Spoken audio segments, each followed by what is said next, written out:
Hello guys, in this video I'm going to show you how to turn on conversations notifications on the Yandex Maps application. But first of all, I just want to mention, please don't forget to subscribe to our channel, because at 100,000 subscribers we are going to show you our YouTube revenue statistics and growth strategy, how to make money online. So let's jump into it. First of all, open the application on your device. So that's the home screen, and you can find different buttons. New, just click to the three line at the upper left corner of the home screen. Click to the settings, click to the map and interface option, the first.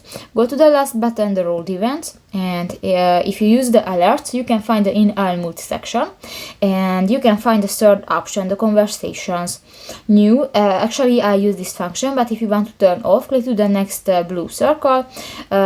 And if you want to turn on, click that again, and that's it. So that's pretty much it for this video, guys. See you in the next one. Bye bye.